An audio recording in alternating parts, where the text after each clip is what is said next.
हाय, good afternoon. Lecture 5 शुरू करने जा रहे हैं पी ब्लॉक +1 के लिए। और जहां तक के सिलेबस का क्वेश्चन है, सिलेबस आप लोगों का काफी डिडक्ट कर दिया गया है इस ईयर, यानी 2021 में कोविड की वजह से। लेकिन मैं जो डिस्कस करूंगा ये सारा ये मानते हुए कि आपका मेंस एंड नीट का सिलेबस कवर हो जाए, ये मानते हुए, क्योंकि बाद में फिर दिक्कत आएगी। और इसमें बोर्ड की चीजें भी काम की होंगी, जो बेसिक हम ट्रेंड्स डिस्कस करेंगे शुरू में जितने भी, वो सारे के सारे बोर्ड्स में भी अभी 11th क्लास के जो आपके होम एग्जाम होंगे उसमें भी सिलेबस में है। तो ग्रुप 14 मैं शुरू करने जा रहा हूं। ग्रुप 13 का थोड़ा सा पोर्शन अभी बचता है, वो मैं लेक्चर 4B की तरह से अपलोड करूंगा। आप लोग ध्यान रखना, इमिडिएटली इसके बाद लेक्चर 5 जो है ग्रुप 14 का शुरू हो गया है। लेक्चर 4B 4A में मैंने स्ट्रक्चर वगैरह डिस्कस किए हैं ग्रुप 13 के, और 4B में मैं डाइबोरेन के स्ट्रक्चर्स, प्रिपरेशन डाइबोरेन की, प्रॉपर्टीज डाइबोरेन की, ये मैं अपलोड करूंगा, तो इसका आप ध्यान रखोगे। जो 14 ग्रुप है, कार्बन फैमिली इसको बोलते हैं। पहला मेंबर कार्बन होने की वजह से हम इसे कार्बन फैमिली बोल देते हैं। जो एलिमेंट्स इसमें प्रेजेंट हैं, कार्बन है, silicon, germanium, tin, lead. Atomic number पता होना जरूरी है, तभी बाकी सारा कुछ आगे चल पाता है। इनके एटॉमिक नंबर याद हो जाएं आपको तो अच्छी बात है, अदरवाइज शुरू के 2-3 के तो याद कर ही लेना। कार्बन का, सिलिकॉन, जर्मेनियम, टिन, लेड, ये सब इनके symbol CSI, GE, SN and PB। Electronic configuration की बात करते हैं, ये तो एक बड़ा सिंपल सी बात हो गई, आप जानते हो, पीरियड टेबल में भी आपने पढ़ा है। 6 एटॉमिक नंबर अगर है तो मैं लिखूंगा 1s, 2s2p, 2n2, n2। आखिरी शेल का कॉन्फ़िगरेशन सबका बराबर रहना है। ये पीरियड नंबर 2 है, 2 में 2 शेल होते हैं। पीरियड नंबर 3 में 3 शेल होंगे, 4 शेल होंगे, 5 शेल होंगे, 6 शेल होंगे। यहां शुरू का मत लिखो, सिर्फ 3s2 3p2 लिख दो। थर्ड शेल होने की वजह से ऐसा है, थर्ड पीरियड होने की वजह से ऐसा है। 3 शेल हमने लिखे। शेल वही वाले, न्यूक्लियस है, उसके चारों तरफ पहला शेल, दूसरा शेल, तीसरा शेल। 3 शेल हैं इस सिलिकॉन में। जर्मेनियम में 4 शेल हैं, तो हमें आउटर मोस्ट शेल का लिखना है, इनर शेल का लिख ही नहीं रहे हम। और इनर शेल के लिए हम क्या लिख रहे हैं? 4s2 4p2। टिन के लिए इनर शेल के नहीं लिख रहे हैं, पहला शेल नहीं लिखा, दूसरा शेल नहीं लिखा, तीसरा शेल नहीं लिखा। चौथे शेल के लिए 5s2 5p2। लेड के लिए पहले शेल का कॉन्फ़िगरेशन नहीं लिखा, दूसरे का नहीं लिखा, तीसरे का नहीं लिखा, चौथे का नहीं लिखा, पांचवे का नहीं लिखा, छठे का लिख दिया। 6s2 6p2। ये इलेक्ट्रॉनिक कॉन्फ़िगरेशन है जो हमने इनके लिखे हैं। 14 ग्रुप के एलिमेंट आखिरी शेल में 4 इलेक्ट्रॉन होते हैं, 2 s सब शेल में हैं, 2 p सब शेल में हैं। ये पता होना जरूरी है। General electronic configuration ns2 np रहेगा, np2 रहेगा। सारी चीजों को इससे रिलेट कर सकते हो। इनर्ट पेयर इफेक्ट पढ़ा है तो ns2 या तो 2 इलेक्ट्रॉन निकलेंगे, या s के भी 2 इलेक्ट्रॉन निकाल देंगे, या फिर 4 इलेक्ट्रॉन निकलेंगे। बड़ा आसान है ये। अगर 13 ग्रुप आपने पढ़ लिया सही से 13 ग्रुप पढ़ने के बाद ही पढ़ना इसे, गलत तरीका रहेगा वरना।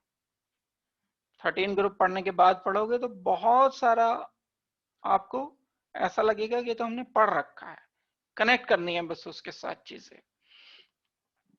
3s2 3p2 सिलिकॉन, तो ये जो नंबर है शेल का नंबर, आखिरी शेल या टोटल नंबर ऑफ शेल को इंडिकेट करता है, और ये पीरियड को भी इंडिकेट करता है। इसमें टोटल पीरियड 2 हैं, यानी सेकंड पीरियड का मेंबर है, थर्ड पीरियड का मेंबर है, फोर्थ पीरियड का मेंबर है, सिक्स पीरियड का, फिफ्थ का है, सिक्स का है।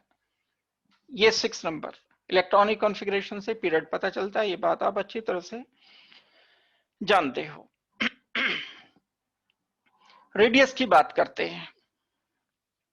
अगर एटम की बात की जाए तो बड़ा आसान है ये सोचना, कोई मुश्किल काम नहीं है कि जिसमें शेल कम होंगे उसकी रेडियस छोटी होगी।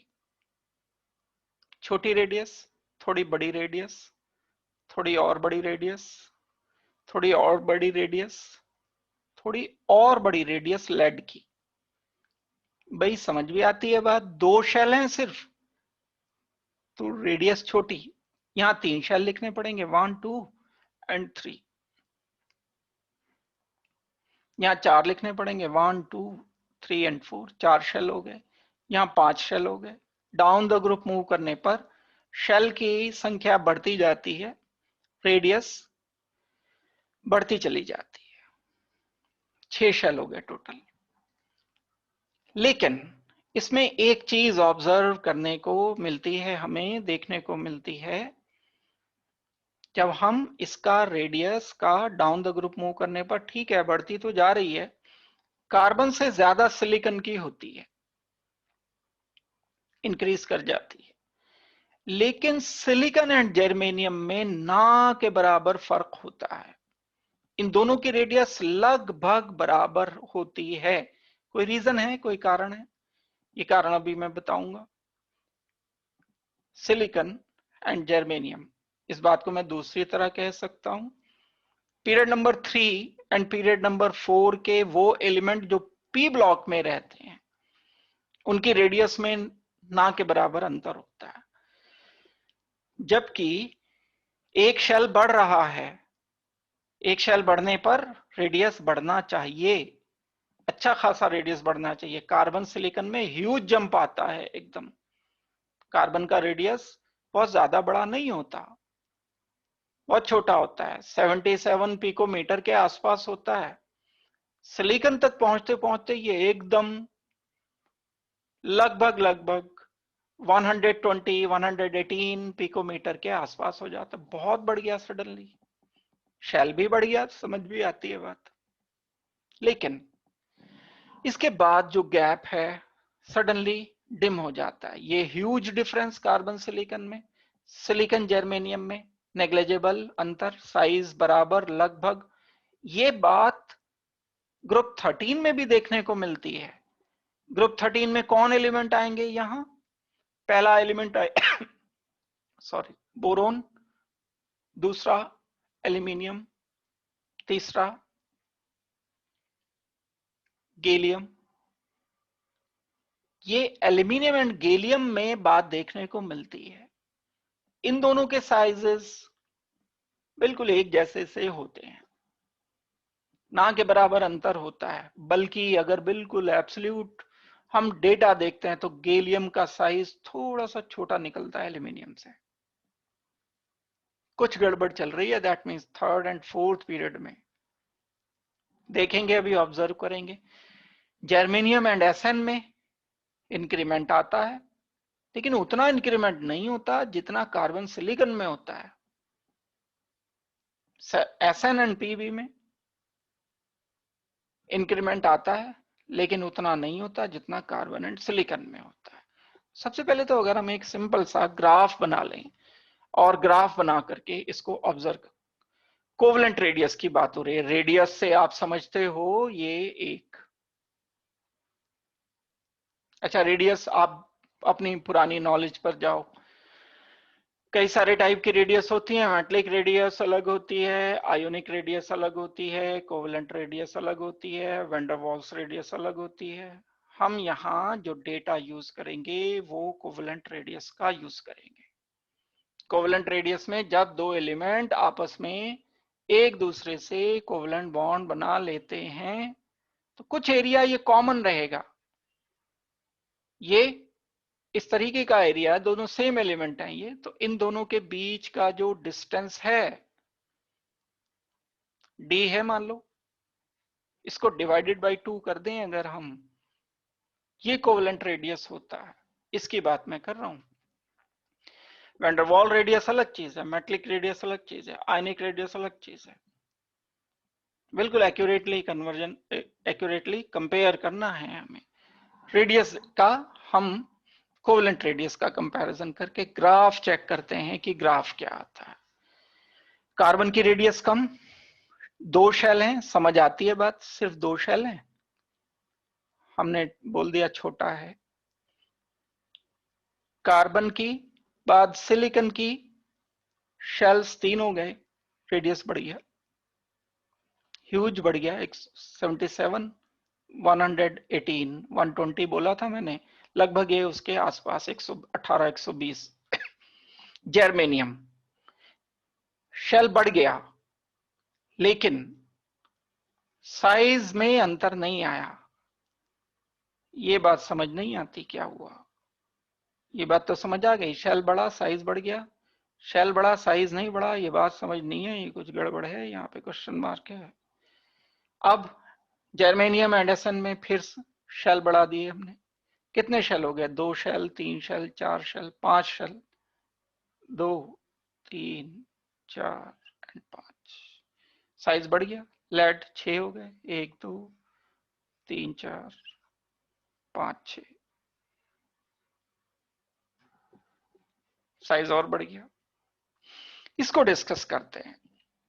देखो, रेडियस 2 चीजों से डिसाइड होती है। जब भी हम किसी रेडियस की बात करते हैं 2 चीजों से डिसाइड होती है। एक पॉजिटिव चार्ज न्यूक्लियस सबसे बाहर के इलेक्ट्रॉन को अपनी तरफ खींचता है। शॉर्ट में बताऊंगा मैं, ये पूरा आपको nuclear charge, effective nuclear charge मैंने डिस्कस कर रखा है, लेक्चर उसको रिपीट कर सकते हो आप। इस इलेक्ट्रॉन को, आउटर शेल के इलेक्ट्रॉन या इलेक्ट्रॉन्स को ये न्यूक्लियस अपनी तरफ खींचता है। पॉजिटिव चार्ज ये नेगेटिव चार्ज खींचेगा, जितना ज्यादा होगा ये अट्रैक्शन इलेक्ट्रॉन एंड पॉजिटिव के बीच में उतना ही ज्यादा होगा। नतीजा क्या निकलेगा उसका, ये रेडियस छोटी होनी चाहिए। जैसे जैसे हम इस न्यूक्लियस पर चार्ज बढ़ा रहे हैं, इस न्यूक्लियस पर चार्ज बढ़ाएंगे जैसे जैसे, ऐसे ऐसे रेडियस छोटा होता चला जाना चाहिए। लेकिन शेल भी बढ़ रहे हैं, शेल बढ़ रहे हैं तो 2 अपोजिट चीजें काम कर रही हैं। शेल साइज को बढ़ाने की कोशिश करेंगे, न्यूक्लियर चार्ज उसे कम करने की कोशिश करेगा। अब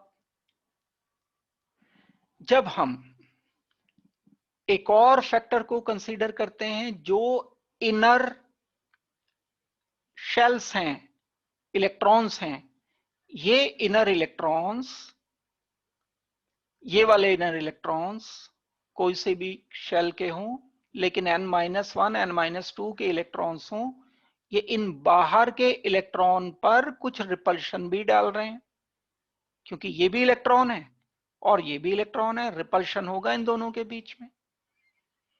इस रिपल्शन की वजह से इंपैक्ट क्या पड़ेगा, ये रेडियस बड़ी होने की कोशिश करेगी। बहुत सारे इफेक्ट्स का नेट रिजल्टेंट है रेडियस। एक न्यूक्लियस अपनी तरफ खींच रहा है, एक इनर शेल दूसरे रिपेल करके दूर भगा रहे हैं, एक तरफ शेल बढ़ रहे हैं, शेल बढ़ने से रेडियस बड़ा हो जाना चाहिए, न्यूक्लियस अपनी तरफ खींचने से रेडियस छोटा हो जाना चाहिए। ये जो स्क्रीन बन रही है जिसको हम स्क्रीनिंग इफेक्ट कहते हैं, याद आ गया होगा अभी तक आपको, इस स्क्रीनिंग इफेक्ट की वजह से ये रेडियस बढ़ जाना चाहिए। अब हमें यहां स्क्रीन इफेक्ट की बात करनी है। जो स्क्रीनिंग इफेक्ट होता है, रिकॉल करो आप अपनी नॉलेज को, एस ऑर्बिटल का सबसे ज्यादा होता है, उसके बाद स्क्रीनिंग इफेक्ट पी का कुछ कम होता है, डी का और कम होता है, एफ इलेक्ट्रॉन्स का सबसे कम स्क्रीनिंग इफेक्ट होता है।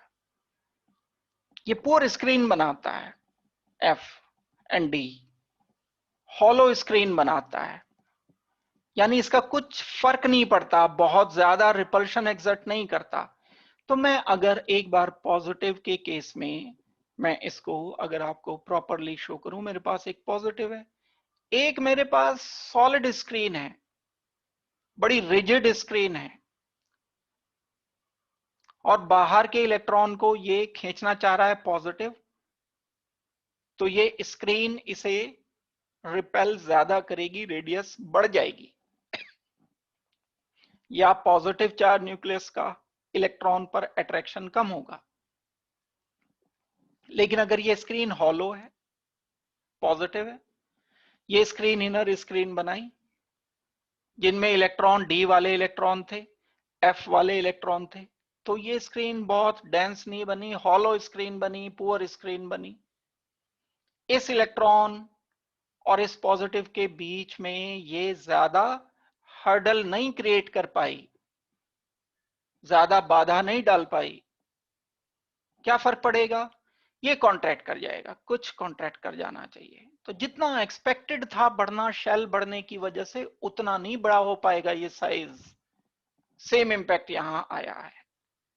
यहां हमारे पास जो एलिमेंट थे, कार्बन था, 2 शेल, कार्बन के बाद सिलिकॉन आया, तीसरा शेल आ गया, दूसरे और तीसरे शेल में 2s 2p आया। 2s एंड 2p की स्क्रीनिंग बहुत स्ट्रांग है, एस एंड पी के स्क्रीनिंग इफेक्ट बड़े स्ट्रांग होते हैं, रेडियस कंसिडरेबली बड़ी होगी, एकदम बढ़ जाएगी रेडियस, शेल का बढ़ने का पूरा इफेक्ट मिला। लेकिन जब हम सिलिकॉन से जर्मेनियम पर आते हैं, तो जर्मेनियम से पहले डी ऑर्बिटल भरते हैं, इलेक्ट्रॉनिक कॉन्फ़िगरेशन पूरा लिख करके देखना जर्मेनियम का, D10। अब इन D10 की वजह से न्यूक्लियस में 10 प्रोटॉन भी बढ़े हैं, उनका अट्रैक्शन तो अपनी जगह इस आउटर इलेक्ट्रॉन पर पूरा का पूरा है, लेकिन स्क्रीनिंग उतनी स्ट्रांग नहीं हो पाई D10 की। स्क्रीनिंग उतनी स्ट्रांग नहीं हो पाई है, तो ये थोड़ा सा जितना बढ़ना चाहिए था साइज उतना नहीं बढ़ा, कॉन्ट्रैक्ट कर गया। अब क्या इंपैक्ट मिला? यानी जर्मेनियम एंड सिलिकॉन के साइज में बहुत ज्यादा फर्क नहीं मिला। साइज में देखो, ये 118 122 ना के बराबर का अंतर है। हाँ, अब तो डी ऑर्बिटल आ गए, D10 हो गया, जितना इफेक्ट पड़ना था पड़ गया। यहां भी डी ऑर्बिटल आएंगे, जितना इफेक्ट पड़ना था वो तो पड़ चुका। अब फिर ये इंक्रीमेंट शुरू होगा, लेकिन इंक्रीमेंट फिर भी बहुत ह्यूज नहीं होता, क्योंकि इनके पुअर स्क्रीनिंग इफेक्ट होते हैं डी एंड एफ के। तो आपको इस बात को लिखना कैसे है, बड़ी 2 लाइनों से ज्यादा नहीं आपको एक्सप्लेनेशन देना है।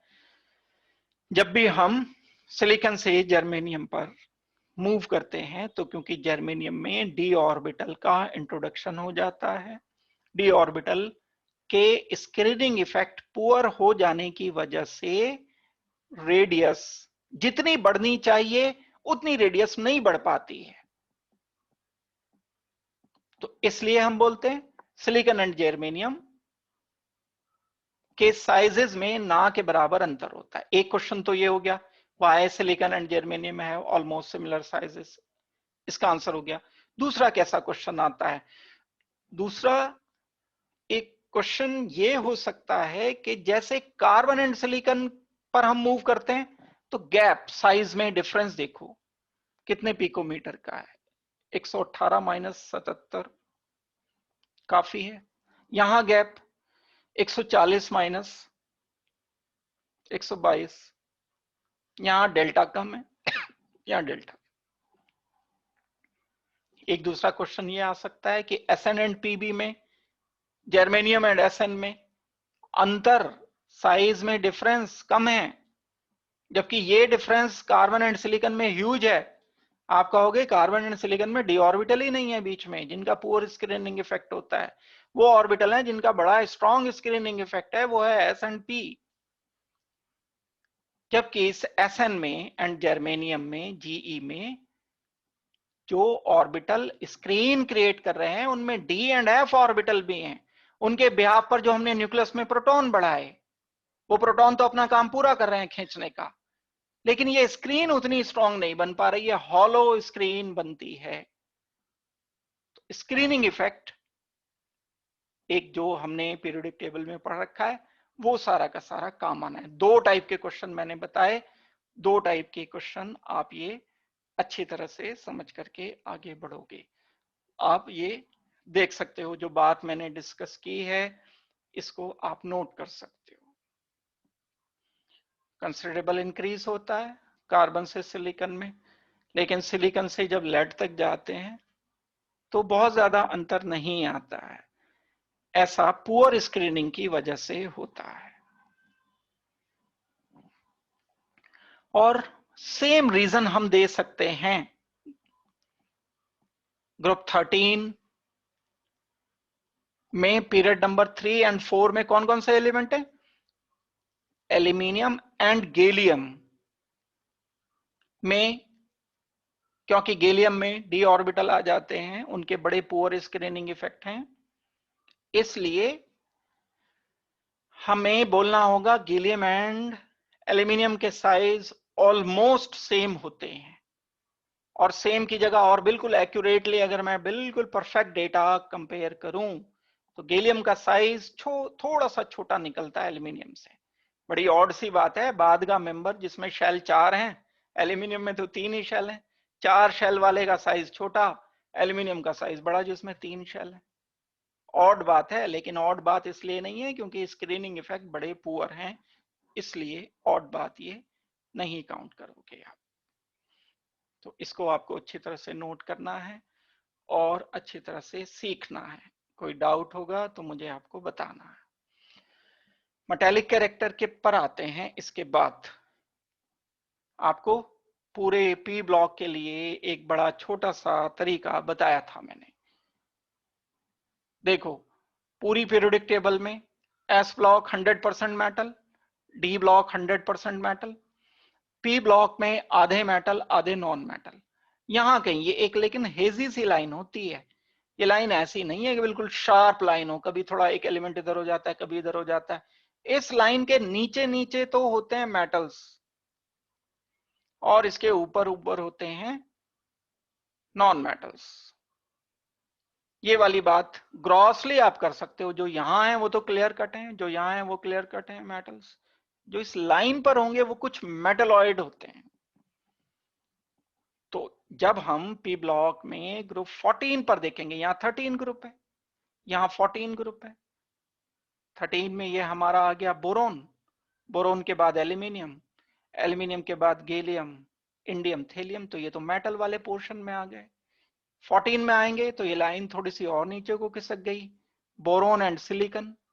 ये सिलिकन जो है इस लाइन पर आ गया लगभग। सिलिकन के बाद जर्मेनियम, जर्मेनियम के बाद SN एंड PB। तो boron and silicon non metals होते हैं। जर्मेनियम मेटलॉइड या कुछ ज्यादा मेटल की तरह से बिहेव करता है। SN एंड PB जो होते हैं वो परफेक्टली मेटल्स होते हैं। ये आपको वे मेटल के लिए याद रखने के लिए करना होगा। नॉन मेटल्स किन्हें कहते हैं? जो सॉल्यूशन में फ्री कैटायन बनाने की टेंडेंसी नहीं रखते। मेटल्स किसे कहते हैं? जो सॉल्यूशन में फ्री कैटायन बना सकते हैं, वो मेटल्स होते हैं। रिड्यूसिंग होते हैं जो बिहेवियर में, और कैटायन भी बना दें। और मेटलॉइड हम किसे बोलेंगे? मेटलॉइड दोनों तरीके का बिहेव करता है। ये एनायन कैटायन बनाने की दोनों की टेंडेंसी रखता है। इसको कहा जाता है कि मेटलिक बिहेवियर है। इसके बाद हम आते हैं ऑक्सीडेशन स्टेट पर। हमने बड़ी डिटेल से ग्रुप 13 के लिए ऑक्सीडेशन नंबर को डिस्कस किया था। ग्रुप 13 का अगर मैं कंपेयर करने के लिए लिख देता हूं यहां, तो 14 का भी इसी तरह से आपको करना है। बिल्कुल दो कॉमन ऑक्सीडेशन स्टेट आई थी, एक +1 एक +3, एक एक बढ़ा देनी है। अब यहां कॉमन आएगी +4 एंड +2। ऐसा इसलिए है क्योंकि इसका इलेक्ट्रॉनिक कॉन्फ़िगरेशन ही भाई ऐसा है। हम उसमें क्या कर सकते हैं, NS2 NP2। अगर 2 इलेक्ट्रॉन ये हटाते हो सिर्फ, तो +2 आ गई ऑक्सीडेशन स्टेट। और अगर चारों इलेक्ट्रॉन हटाते हो तो +4 ऑक्सीडेशन स्टेट आ गई। +2 एंड +4 ये कॉमन ऑक्सीडेशन स्टेट है। लेकिन जो छोटे मेंबर्स हैं वो तो अलग चलते हैं, इधर उधर चलते हैं। आपको याद होगा ग्रुप का पहला मेंबर पूरे ग्रुप से डेविएशन शो करता है। जब डिस्कशन शुरू किया था तब हमने ये बात बड़ी डिटेल से डिस्कस की थी। तो कार्बन तो बहुत सारी ऑक्सीडेशन स्टेट शो करता है। कार्बन तो -4 से +4 तक सारी पॉसिबल ऑक्सीडेशन स्टेट, मतलब फ्रैक्शनल छोड़ के -1 -3 -2 -1 0 +1 +2 +3 +4, ये सब कार्बन की ऑक्सीडेशन स्टेट फ्रीक्वेंटली पाई जाती है नहीं, फ्रीक्वेंटली पाई जाती है। 0 हर एक एलिमेंट की अपनी नेटिव स्टेट में हो सकती है। वो एलिमेंट अगर अपनी फ्री स्टेट में है तो 0 ऑक्सीडेशन स्टेट शो कर सकता। और सिलिकॉन की जो कॉमन ऑक्सीडेशन स्टेट है बहुत सारी करता है, ये भी 0 भी करता है, लेकिन कॉमन +4 है, ये +2 बिल्कुल अवॉइड करता है। इनर्ट पेयर इफेक्ट पर आते हैं। डाउन द ग्रुप मूव करने पर 13 ग्रुप याद करो, पुरानी बातें याद रखना बड़ा जरूरी है। +3 higher, +1 lower. Down the group move करने पर लोअर ऑक्सीडेशन स्टेट की स्टेबिलिटी बढ़ती थी, और कारण था inert pair effect. Down the group move करने पर s इलेक्ट्रॉन्स इनर्ट होते चले जाते हैं। वही काम यहां होगा। जैसे जैसे हम नीचे बढ़ेंगे, carbon, silicon, germanium, SN tin यानी, एंड पीबी तक पहुंचते पहुंचते ये 4 ऑक्सीडेशन स्टेट का साथ छोड़ देगा लगभग। कम बनाता है बहुत, लेड 4 पॉजिटिव, एंड 4 पॉजिटिव की जगह 2 पॉजिटिव प्रिफर करेगा। छोटा मेंबर सिलिकॉन +4 बनाएगा, +2 नहीं बनाएगा। हैवी मेंबर पी ब्लॉक के अपनी लोअर ऑक्सीडेशन स्टेट को ज्यादा बनाने की कोशिश करते हैं। कौन सी वाली लोअर, रटने की बात नहीं है, ऑक्सीडेशन स्टेट से, जैसे NS2 NP2 से लोअर ये 2, और ये भी अगर मैं मिला लूं तो 4, 2 लोअर हो गई, हायर हो गई 4। इलेक्ट्रॉनिक कॉन्फ़िगरेशन से याद रखोगे, रटोगे नहीं। हम बोल सकते हैं लेड 4 पॉजिटिव कम एग्जिस्ट करेगा नेचर में। अगर करेगा भी लेड 4 पॉजिटिव का कोई कंपाउंड तो परेशान रहेगा, कोशिश करता रहेगा किसी तरह से 2 पॉजिटिव में कन्वर्ट हो जाए। लेड 2 पॉजिटिव बन गया तो बन के शांत बैठ जाएगा, स्टेबल रहेगा, एग्जिस्ट करेगा। तो हम बोलेंगे कॉमन ऑक्सीडेशन स्टेट की बात पहले, फिर करेंगे साथ में इनर्ट पेयर इफेक्ट। ठीक हो गई बात?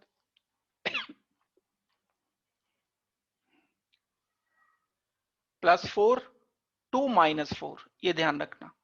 ऑल ऑक्सीडेशन स्टेट -4 टू +4 ये सारी एग्जिस्ट करती हैं।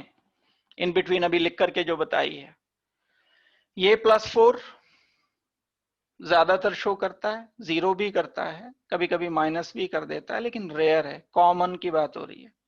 ये तीनों एलिमेंट दोनों ऑक्सीडेशन स्टेट कॉमनली शो करते हैं। जीरो तो करेंगे ही, जर्मेनियम मेटेलिक स्टेट में जीरो तो आएगा ही आएगा।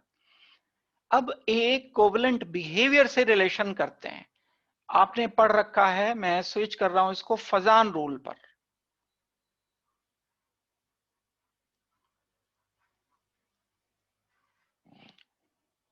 एक मेरे पास लेड है, मान लो पीबी, एक मेरे पास दूसरा लेड है पीबी, ये है 4 पॉजिटिव, ये है 2 पॉजिटिव, साइज बड़ा, लेड 2 पॉजिटिव का साइज बड़ा, लेड 4 पॉजिटिव, पूरा शेल खाली हो गया ना भाई, यहां से पी के भी 2p के भी 2 इलेक्ट्रॉन निकल गए, 2s के भी 2 इलेक्ट्रॉन निकल गए, आउटर शेल खत्म। यहां आउटर शेल खत्म नहीं हुआ है, ns2 np2 से सिर्फ p के इलेक्ट्रॉन निकले हैं, तो यहां तो बहुत शॉर्टेज, पूरा ही शेल खत्म हो गया, तो बहुत छोटा सा रह गया लेड 4 पॉजिटिव। 4 पॉजिटिव का साइज छोटा, 2 पॉजिटिव का साइज बड़ा।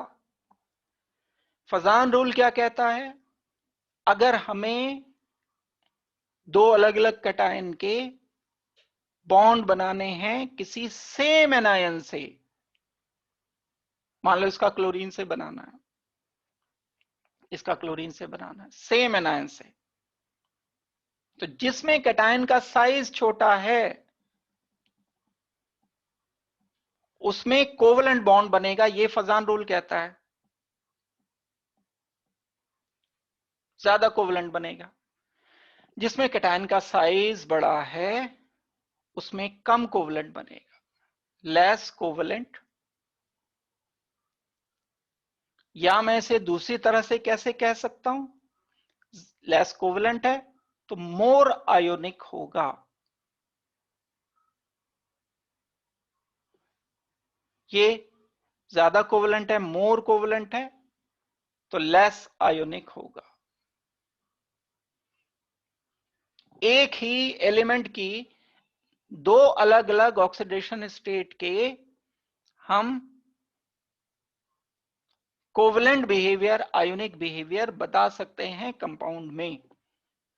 PbCl4 will be more covalent than PbCl2, ये बात पता चल गई।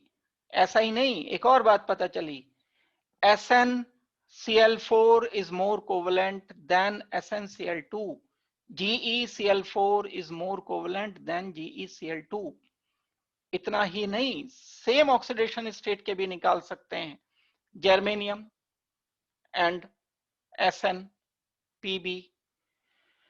मैं ये भी 2 पॉजिटिव लेता हूं, ये भी 2 पॉजिटिव, ऑक्सीडेशन अब मैंने एलिमेंट चेंज कर दिए, ऑक्सीडेशन स्टेट सेम रखी, साइज में तो अंतर आएगा ना, डाउन द ग्रुप मूव कर रहे हैं, साइज बड़ा हो रहा है, तो लेड 2 पॉजिटिव का साइज बड़ा है जर्मेनियम 2 पॉजिटिव के कंपैरिजन में। ये लिखा है मैंने, साइज स्टेबिलिटी नहीं लिखी है। साइज अगर बड़ा है तो अगर मुझे गिवन है एक PbCl2 और एक गिवन है GeCl2, तो GeCl2 छोटे साइज पर क्लोरीन लगा है, PbCl2 बड़े साइज पर क्लोरीन लगा है, तो बड़ी क्लियर सी बात है, बड़े साइज में लेस कोवेलेंट होना चाहिए, it must be less covalent. PbCl2 कम कोवेलेंट है in comparison of GeCl2। Fajans rule एक बार पढ़ो, फिर आकर के इस प्रॉब्लम, इस टाइप की प्रॉब्लम को सॉल्व करो। बल्क है प्रॉब्लम्स का, ऐसे लिख देते हैं कंपाउंड, ऐसा लगता है कि बॉन्डिंग की है भी बॉन्डिंग से रिलेटेड भी है, फजान रूल हमने बॉन्डिंग में ही पढ़ा है। तो लेकिन पी ब्लॉक में इसकी जो बारीक चीजें हैं वो पढ़ी जाती हैं। 2 या 3 कंपाउंड किसी भी तरह से सेम ऑक्सीडेशन स्टेट देकर अलग अलग एलिमेंट की क्वेश्चन आ सकता है, एक ही एलिमेंट हो उसकी 2 ऑक्सीडेशन स्टेट पर कोवलेंट बिहेवियर आपसे पूछा जा सकता है। बोर्ड में बहुत आते हैं क्वेश्चन, ये आपके 11th क्लास के बिल्कुल पैट टिपिकल क्वेश्चन है, एनसीईआरटी में दिए हुए हैं इस टाइप की चीजें। और अच्छी तरह से आपको ये करनी चाहिए। तो हमने जो डिस्कस किया वो मैंने आपको लिख दिया, ये सामने अच्छी तरह से इसे लिख सकते हो। +4 ऑक्सीडेशन स्टेट वाले कंपाउंड कोवेलेंट ज्यादा होते हैं। PbCl4 will be more covalent than PbCl4 is more covalent than PbCl2. Reason size. ये बात क्लियर हो गई होगी आपको। रीजन हमें क्या लिखना है? साइज रीजन लिखना है। विजुलाइज भी कर सकते हो आप इसको। Pb4 पॉजिटिव, अगर मैं ये एक स्फेयर शो कर रहा हूं तो Lead2 पॉजिटिव ज्यादा बड़े साइज का एक एलिमेंट है। अब ये बड़ा साइज है, लेस कोवेलेंट। एक और टाइप से क्वेश्चन हो सकता है, और मोर आयोनिक। लेस कोवेलेंट, मोर आयोनिक, मोर कोवेलेंट और लेस आयोनिक कंपाउंड, चाहे ऑक्साइड बना रहे हो, चाहे क्लोराइड, चाहे आयोडाइड, चाहे नाइट्रेट, चाहे हाइड्रोक्साइड, PbOH4, PbOH ट्वाइस, इन दोनों के आपको आयोनिक बिहेवियर कंपेयर करने के लिए दे दिए गए, क्वेश्चन दे दिया। अब जरूरी थोड़ी Cl है तो Cl ही दिया जाएगा। PbOH4, PbOH2, ये आयोनिक ज्यादा है, कोवेलेंट कम है। ये कोवेलेंट ज्यादा है, क्यों? क्योंकि Pb4 पॉजिटिव है। PbOH ट्वाइस आयोनिक ज्यादा है, लेस कोवेलेंट, मोर कोवेलेंट। अभी हम आगे चलकर बहुत सारे बेसिक बिहेवियर भी इसी तरह से फजान रूल के बेस पर डिसाइड कर सकते हैं, लेकिन अभी तो मैं सिर्फ यहीं पर इसको रोक रहा हूं। फजान रूल के दो एस्पेक्ट हैं। एक एस्पेक्ट है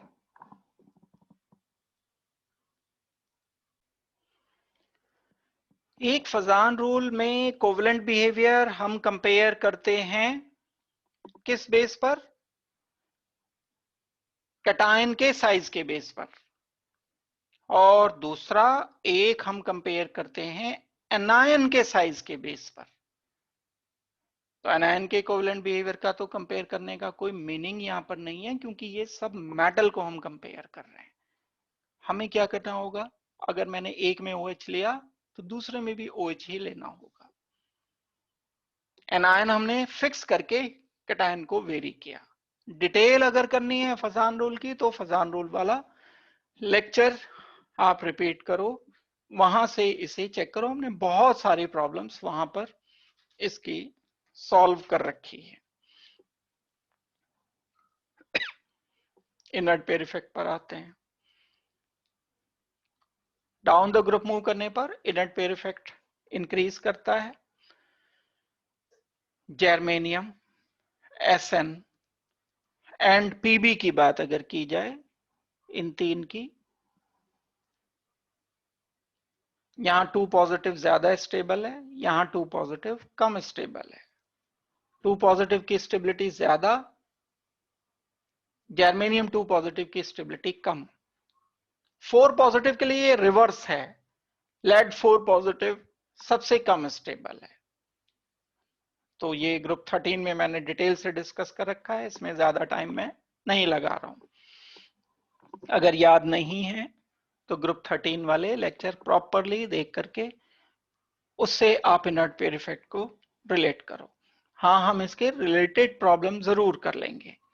जो रिलेटेड प्रॉब्लम है, कभी आपको बोला जाए कि लेड 2 पॉजिटिव 4 पॉजिटिव में कौन सा ज्यादा स्टेबल है, तो लेड 4 पॉजिटिव कम स्टेबल होगा, 2 पॉजिटिव ज्यादा स्टेबल होगा। और लाइट मेंबर की हायर ऑक्सीडेशन स्टेट की स्टेबिलिटी ज्यादा होती है, यानी जर्मेनियम 4 पॉजिटिव की स्टेबिलिटी आपको ज्यादा बतानी है जर्मेनियम 2 पॉजिटिव से। इसके बेस पर हम oxidising and reducing behaviour decide कर सकते हैं। जैसे अगर आपको कहा जाए कि लेड 2 पॉजिटिव ज्यादा स्टेबल है, कहीं किसी टेस्ट ट्यूब में लेड 4 पॉजिटिव दे दिया गया आपको। अब ये तो अनस्टेबल है, परेशान रहेगा, किसी तरह से 2 पॉजिटिव में कन्वर्ट करें हम इसे। 4 पॉजिटिव से 2 पॉजिटिव में कन्वर्ट होने के लिए इसे क्या करना चाहिए कि ये स्टेबलाइज हो जाए? ये चाहेगा किसी तरह से पीबी 2 पॉजिटिव में कन्वर्ट हो, उसके लिए इलेक्ट्रॉन लेने पड़ेंगे ना भाई, इसे इलेक्ट्रॉन गेन करेगा। इलेक्ट्रॉन गेन करेगा तो ऑक्सीडाइजिंग कहलाएगा। जो सब्सटेंस, जो मॉलिक्यूल, जो आयंस, जो एटम्स, जो स्पीशीज इलेक्ट्रॉन गेन करते हैं वो नेचर में ऑक्सीडाइजिंग कहलाते हैं।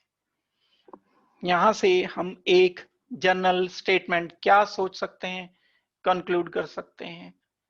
heavy member, that is lead, higher oxidation state, that is 4 positive, is less stable, और ये स्टेबलाइज होने के लिए इलेक्ट्रॉन कहीं से गेन करके ऑक्सीडाइजिंग कहलाएगी। lead 4 positive is oxidizing in nature।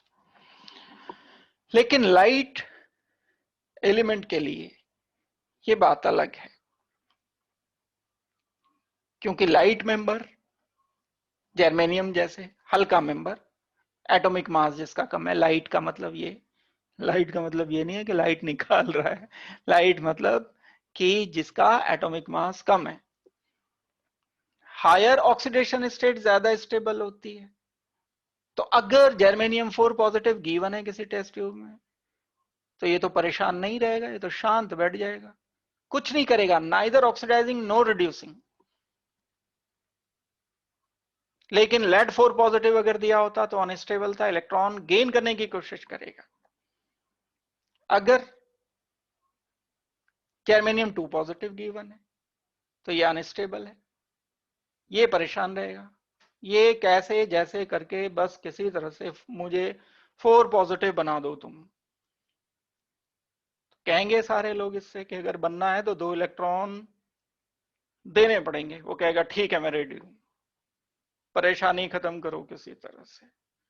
Germanium 2 positive 4 positive में कन्वर्ट होने के लिए 2 इलेक्ट्रॉन दे देगा, और जो इलेक्ट्रॉन देते हैं वो रिड्यूसिंग एजेंट होते हैं। बड़ी क्लियर सी बात है। दैट मीन्स 14 ग्रुप के लाइट मेंबर की lower oxidation state, light member कौन सा? जर्मेनियम। लोअर ऑक्सीडेशन स्टेट कौन सी? 2 पॉजिटिव। एक बात तो ये है कि उसके लिए कम स्टेबल है, दूसरी बात ये है कि वो नेचर में रिड्यूसिंग है। ठीक हो गई बात? अब हम बॉन्डिंग की बात कर रहे थे, कोवलेंट एंड आयनिक की। एक एस्पेक्ट और है बॉन्डिंग का, बिल्कुल ठीक वैसे ही एस्पेक्ट है जैसे ग्रुप 13 में बोरोन एंड एल्यूमिनियम के लिए था। एल्यूमिनियम एक ऐसा एलिमेंट है जिसमें डी ऑर्बिटल खाली अवेलेबल है, वेकेंट डी ऑर्बिटल हैं। अपना इलेक्ट्रॉनिक कॉन्फ़िगरेशन एक्सपेंड करके, अपने बॉन्ड की संख्या बढ़ाकर, डी ऑर्बिटल यूज करके वो वैलेंसी अपनी ग्रुप की वैलेंसी से ज्यादा शो कर देता है। लेकिन बोरोन ये काम नहीं कर सकता था। बोरोन ज्यादा वैलेंसी 4 शो कर सकता है, 3 तो कॉमन है ही है, लेकिन एक खाली ऑर्बिटल भी यूज हो गया तो 4 हो जाएगी। 5 नहीं हो सकती कभी वैलेंसी बोरोन की। एल्यूमिनियम की 5 हो सकती है, 6 हो सकती है, कुछ एक्सट्रीम केसेस में 7 भी होती है। sp3d3 हाइब्रिडाइजेशन भी है। यही काम यहां है। कार्बन, कार्बन में एक एस ऑर्बिटल होता है, 2 शेल है ना, पहला शेल दूसरा शेल, दूसरे शेल में 2s 2p। अब अगर मैं 2d लिखने लग गलत बात हो जाएगी, रॉन्ग है बिल्कुल। तो ऑर्बिटल या तो ये यूज होगा एक, या ये यूज होगा, या ये होगा, या ये होगा। 4 बॉन्ड से ज्यादा नहीं बन सकते कार्बन के। 5 बॉन्ड लिखना बड़ा पाप है। रखेगा कहां 5वां बॉन्ड भाई? ऑर्बिटल तो 4 है आउटर शेल में। एक एस है, 3p है, जगह ही नहीं है उसके पास रखने की। ये तो ऐसी बात हो गई जैसे 1 लीटर के डब्बे में हमने 1.5 लीटर पानी भर दिया हो। नहीं बनते 5 बॉन्ड कभी कार्बन के। कंपाउंड में, स्टेबल कंपाउंड की बात मैं कर रहा हूं। अगर हम सिलिकॉन की बात करें, सिलिकॉन में भी ऑर्बिटल तो ये 3s एंड 3p, बॉन्ड तो 4 ही बनाएगा कॉमनली।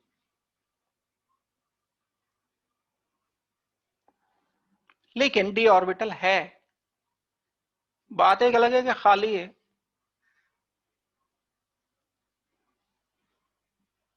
चार बॉन्ड बना लेगा, लेकिन अगर कभी जरूरत पड़ी तो इसके डी ऑर्बिटल अवेलेबल हैं बॉन्ड बनाने के लिए, कार्बन की तरह नहीं है। एक्सपेंड करके अपना इलेक्ट्रॉनिक कॉन्फ़िगरेशन 4 की जगह 5 बॉन्ड भी बना लेता है, कई बार 6 बॉन्ड भी बना लेता है, जैसे CCl4 लिखा है एग्जाम्पल के लिए। कोई वैलेंसी इसकी अब बढ़ नहीं सकती। SiCl4 लिखा है, SiCl4 में एक s orbital 3p orbital use हो चुके हैं, डी खाली पड़े हैं, 4 है ये। वैलेंसी बढ़ सकती है। CCl4 प्लस Cl नेगेटिव कुछ नहीं होता, कुछ नहीं बनेगा। SiCl4 plus Cl negative, chance है खाली ऑर्बिटल है, ये Cl नेगेटिव इस खाली ऑर्बिटल में अपना लोन पेयर दे दे, SiCl5 बना दे। लेकिन नेगेटिव चार्ज लेके आया है साथ, ये तो रखना पड़ेगा ना, घर से लाया है ये अपने, लिखोगे यहां SiCl5 1 नेगेटिव बन सकता है। हाइब्रिडाइजेशन चेंज हो गया, ध्यान दो, sp3 था पहले SiCl4 में, अब sp3d हो गया है, ट्राइगोनल बाइपिरामिडल हो गया। ये काम कार्बन नहीं कर सकता, कार्बन अलग चलता है, ग्रुप के मेंबर अलग चलते हैं, यही डेविएशन है। ग्रुप का पहला मेंबर ग्रुप के बाकी मेंबर से डेविएशन शो करता है। तो हम एक जनरल स्टेटमेंट सिर्फ +1 के लेवल का क्या बोलेंगे, कार्बन की वैलेंसी फिक्स होती है, बढ़ती नहीं, बढ़ा नहीं सकते। सिलिकॉन, जर्मेनियम और Sn एंड Pb की वैलेंसी हम एक्सपेंड कर सकते हैं, 4 से 5 और 5 से कभी कभी 6 भी कर देते हैं, because reason of the presence of d orbitals. ये मेन बात सारी बता दी मैंने, यही रीजन है, और ये ही नोट करके आपको आंसर में लिखना होगा। बड़े क्वेश्चंस बनेंगे इस पर, बड़े क्वेश्चंस मिलेंगे वैलेंसी पर बेस, कॉम्पिटिटिव एग्जाम में बड़े क्वेश्चन मिलते हैं। तो ये वाली बात आपको सही तरीके से सोच करके करनी होगी। जैसे अगर आपको मैं क्वेश्चन देता हूं कि क्या SiF6 2 नेगेटिव एग्जिस्ट करता है, तो आप कहोगे यस एग्जिस्ट करेगा। फर्दर क्वेश्चन दिया कि इसका स्ट्रक्चर क्या होगा, SiF4 का बनाओ, silicon orbital S2 NS2 NP2, energise state में S के इलेक्ट्रॉन इधर आके जंप कर गए, 4 F लगा दिए, सिंगल कोवलेंट बॉन्ड बनाकर हर एक सिलिकॉन के साथ, ये लिख दिया मैंने SiCl4, सॉरी F4, Cl का भी यही बनेगा वेल, लेकिन चलो।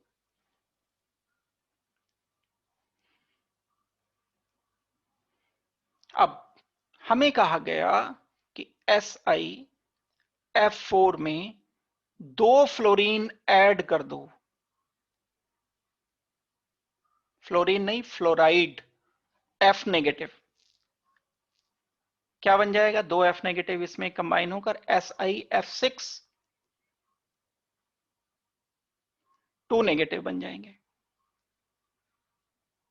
कहां रहेंगे ये? इस खाली ऑर्बिटल में। सिलिकॉन के पास d ऑर्बिटल अभी खाली है, 1 2 3 4 एंड 5, 3d ऑर्बिटल है। ये F नेगेटिव आएगा, अपना इलेक्ट्रॉन यहां पर डोनेट करेगा, F नेगेटिव आएगा, अपना इलेक्ट्रॉन डोनेट करेगा। 6 सिग्मा बॉन्ड बन गए, हाइब्रिडाइजेशन, sp3d2 हो गया,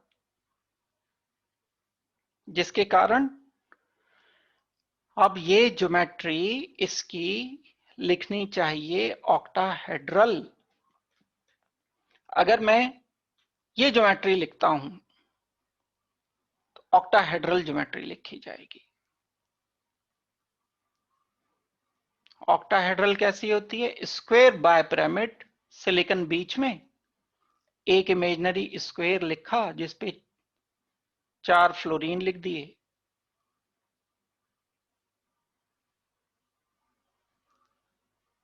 बाय पिरामिड का मतलब क्या हो गया?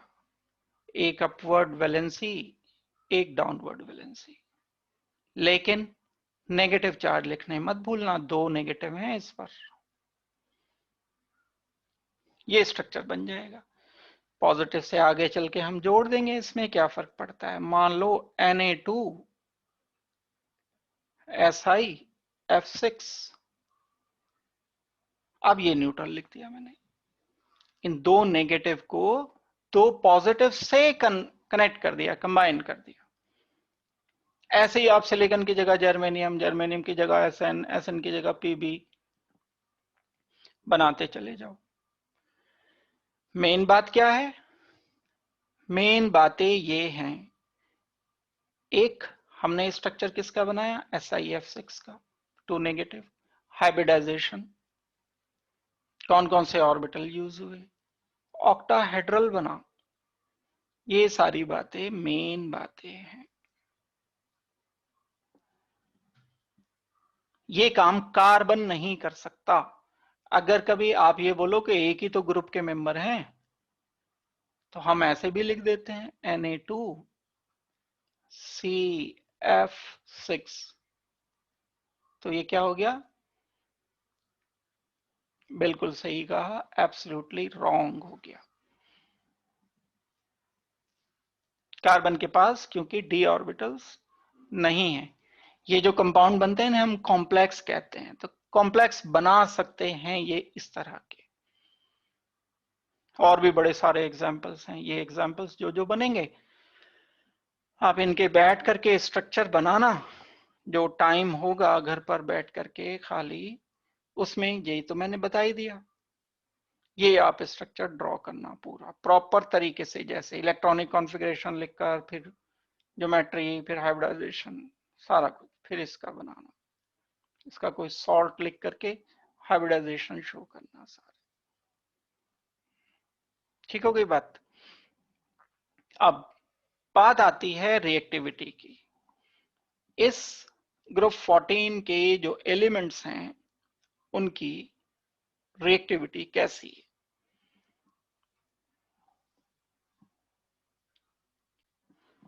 ये रिएक्टिविटी हम अलग अलग एलिमेंट्स के साथ कंसीडर करेंगे।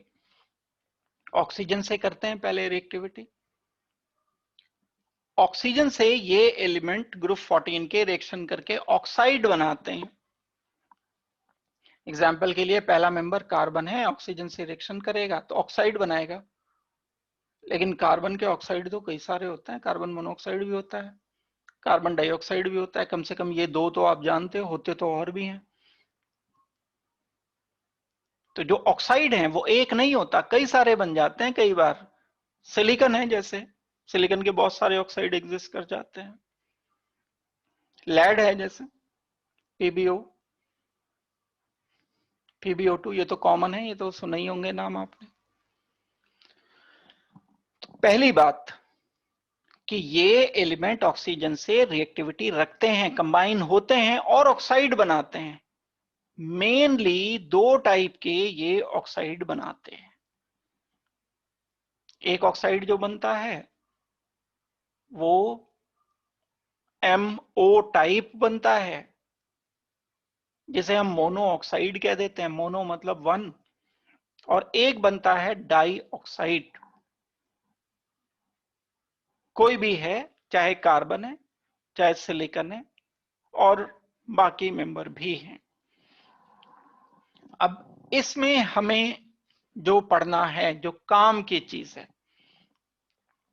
जैसे ऑक्साइड्स होते हैं, इन ऑक्साइड का जैसे पीरियोडिक टेबल आपने कर रखा है, लेफ्ट टू राइट मूव करने पर ऑक्साइड के एसिडिक बिहेवियर बढ़ते हैं, अप टू डाउन मूव करने पर ऑक्साइड के एसिडिक बिहेवियर कम होते हैं। पहले हमें इन ऑक्साइड के एसिडिक एंड बेसिक बिहेवियर पर ध्यान देना है। स्ट्रक्चर बाकी बात की बात है, स्टेबिलिटी बात की बात है। एसिडिक ऑक्साइड का क्या मतलब? जब ऑक्साइड वाटर में डिसॉल्व किए जाते हैं, ऑक्साइड कई सारे टाइप के हैं, मैं ऑक्साइड नहीं पढ़ा रहा हूं, जस्ट मैं याद दिला रहा हूं आपको। ऑक्साइड हो सकता है एसिडिक, बेसिक हो सकता है, न्यूट्रल हो सकता है, एम्फोटेरिक हो सकता है।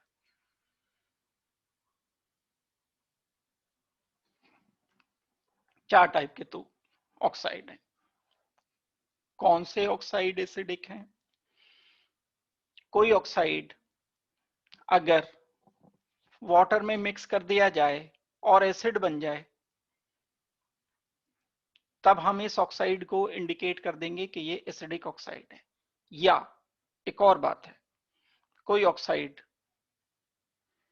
अगर वाटर में डिसॉल्व करके एसिड नहीं बना रहा है, लेकिन बेस से रिएक्शन करके सॉल्ट बना रहा है, then again this oxide is considered as acidic oxide.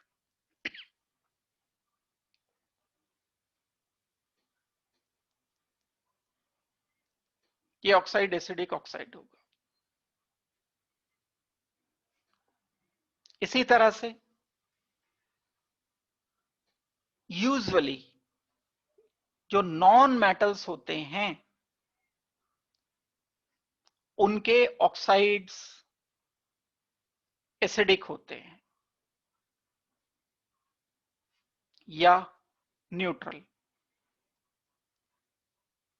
Usually जो मेटल्स होते हैं, उनके ऑक्साइड्स नेचर में बेसिक होते हैं,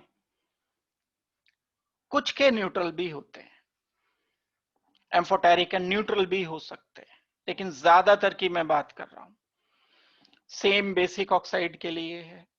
जब ऑक्साइड कोई वाटर से रिएक्शन करने पर ऑक्साइड लिया, वाटर से रिएक्शन करके बेस बन गया मान लो, तो अब ये ऑक्साइड एसिडिक की जगह बेसिक कहलाएगा।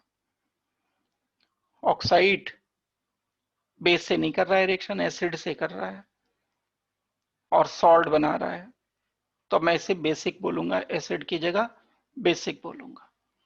एम्फोटेरिक वो जो दोनों से रिएक्शन कर रहा है, एसिड से भी बेस से भी,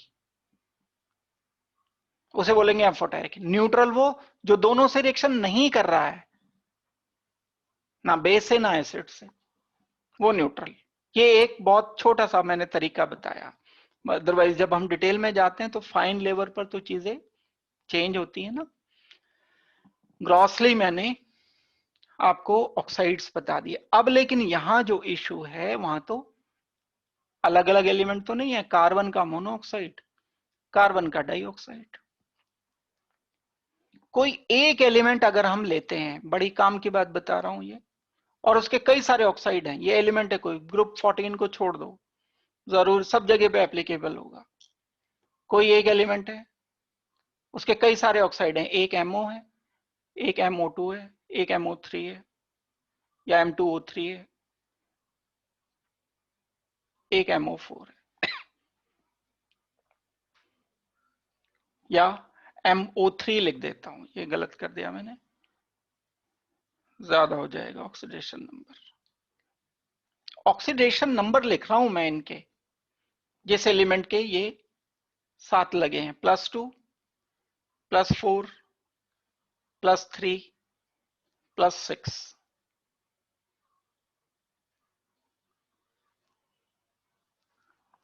अगर सेम एलिमेंट है और ऑक्साइड में ऑक्सीडेशन नंबर अलग अलग है, तो जिसका ऑक्सीडेशन नंबर ज्यादा है वो ऑक्साइड ज्यादा एसिडिक होगा फॉर सेम एलिमेंट।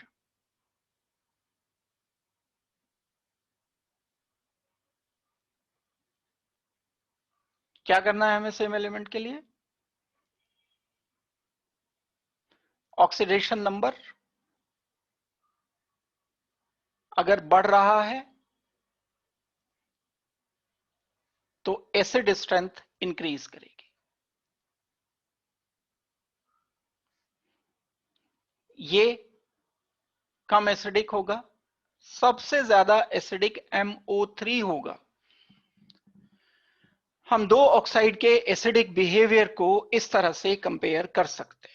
अब कम एसिडिक का मतलब वो हो सकता है न्यूट्रल भी हो सकता है एम्फोटेरिक भी हो। कार्बन के ऑक्साइड में ऐसा देखने में मिलता है, कार्बन मोनोऑक्साइड न्यूट्रल होता है, कार्बन डाइऑक्साइड एसिडिक होता है, थोड़ा सा वीकली एसिडिक होता है। ये बड़ी इंपॉर्टेंट बात है, ये ऑर्डर आपको याद रखना पड़ेगा। सेम एलिमेंट होना चाहिए। अगर आप एलिमेंट लेड ले रहे हो तो लेड ही होगा, ये भी लेड होगा, ये भी लेड होगा। ऑक्सीडेशन नंबर चेंज करते चले जा रहे हो तब की बात हो रही है। तो higher oxidation state of element are more acidic, same element, than oxide in lower oxidation state. Example carbon monoxide and carbon dioxide. Example क्योंकि ग्रुप 14 कर रहे हैं तो एग्जाम्पल तो यहीं का लेंगे हम, लेकिन एप्लीकेबल सब जगह है, चाहे डी ब्लॉक में लगाओ, चाहे एस ब्लॉक में लगाओ, चाहे आप पी ब्लॉक में अप्लाई करो, चाहे एफ ब्लॉक में अप्लाई करो, सब जगह बात एप्लीकेबल रहेगी। आगे बढ़ते हैं। अगर दो एलिमेंट हैं, ऑक्सीडेशन स्टेट सेम है, कार्बन डाइऑक्साइड +4 ऑक्सीडेशन स्टेट है कार्बन का, सिलिकॉन डाइऑक्साइड +4 ऑक्सीडेशन स्टेट है। पहले वाला स्टेटमेंट था वो तो सेम एलिमेंट के लिए था, लेकिन अब एलिमेंट डिफरेंट है लेकिन ऑक्सीडेशन नंबर सेम है, तब acidic behaviour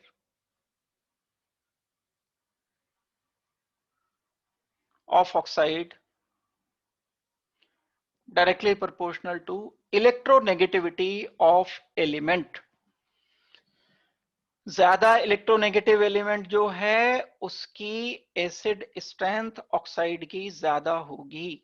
up to down move करने पर, कार्बन पहला मेंबर है, सिलिकॉन दूसरा मेंबर है, अप टू डाउन मूव करने पर इलेक्ट्रोनेगेटिविटी कम होती चली जाती है। कार्बन की इलेक्ट्रोनेगेटिविटी ज्यादा है तो कार्बन का ऑक्साइड ज्यादा एसिडिक होगा। ये एक बात हो गई जो कि काम की बात है। तो एसिडिक बिहेवियर हम कर सकते हैं इलेक्ट्रोनेगेटिविटी के डायरेक्टली प्रोपोर्शनल। कार्बन सबसे ज्यादा एसिडिक होगा, फिर कम कम और कम, लास्ट तक पहुंचते पहुंचते नॉन मेटल से मेटल बन गए तो ये वीकली बेसिक या एम्फोटेरिक हो जाएंगे। ये बड़ा इंपॉर्टेंट ऑर्डर है, ग्रुप 14 में ये बहुत पूछा जाता है।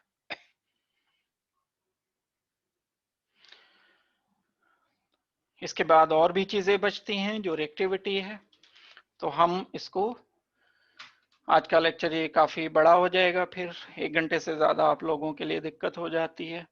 नोट करके करना है, जो भी है सारे पॉइंट्स नोट करने हैं। देखो प्लीज, अगर लिखोगे नहीं तो बिना लिखे चीजें आती नहीं है। नोट्स बनाओगे तो चेक भी मैं करूंगा। तो फिर अब हम इसके बाद वाला लेक्चर मैं आपको दूंगा, अपलोड करूंगा। आज के लिए इतना ही मैं रख रहा हूं। Thanks a lot, thank you very much and good luck.